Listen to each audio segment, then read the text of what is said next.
चौदहवीं का चांद हो या आफताब हो, ये गाना तो आपने सुना ही होगा।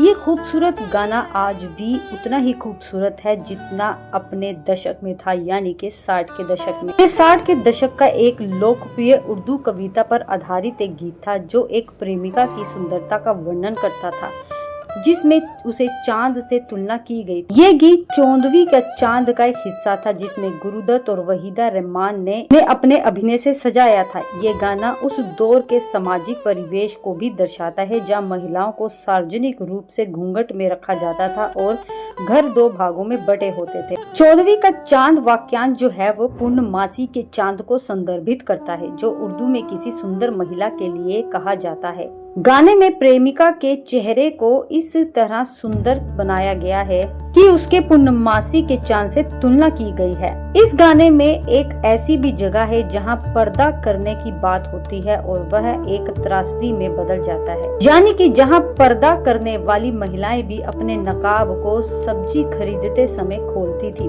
14वीं का चांद का गाना एक कलात्मक और भावनात्मक गीत है जो प्रेम और सौंदर्य के बारे में है। यह गीत मन को प्रेम के एक निश्चल मुकाम पर ले जाता है और उसे अपनी खूबसूरती और आकर्षण से जीत लेता है। चलिए, ये तो आपने जान लिया कि इस गाने का अर्थ क्या है। ये खूबसूरत गाना एक खूबसूरत प्रेमी युगल के ऊपर आधारित था। लेकिन 14वीं का चांद गाने की शूटिंग के दौरान वहीदा रहमान ने जब गुरुदत्त को पलटकर देखा तो सेंसर बोर्ड की उस पर कैंची चल गई, मतलब कि उनकी आंखें लाल और कामुक लगी, जिससे सीन पर आपत्ति जताई गई थी।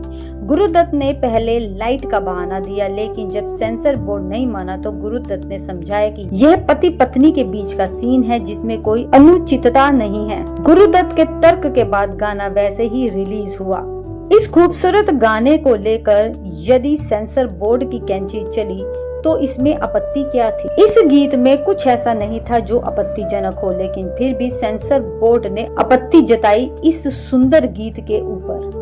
इस खूबसूरत गीत को लेकर वहीदा रहमान के अनुसार सेंसर बोर्ड को पूरे गाने से कोई आपत्ति नहीं थी सिवाय वहीदा के एक सीन्स को लेकर। आपको बता दें कि वहीदा रहमान ने कहा था कि सेंसर ने कहा कि जब वहीदा गुरुदत्त को पलटकर देखती है तो उसे उनकी आंखें लाल दिखाई देती है, जो यह सीन काफी कामुक लगता है, इसलिए इसे हटा देना चाहिए। हालांकि बाद में सेंसर बोर्ड ने इस गीत को उसी तरह प्रस्तुत किया जिस तरह से इस गीत को बनाया गया था। फिल्म पूरी होने के बाद गुरुदत्त ने टाइल सॉन्ग को रंगीन बनाना चाहा। यह प्रक्रिया फिल्म के बनने के बाद हुई थी और रंगीन संस्करण का दोबारा सेंसर के पास भेजा गया था।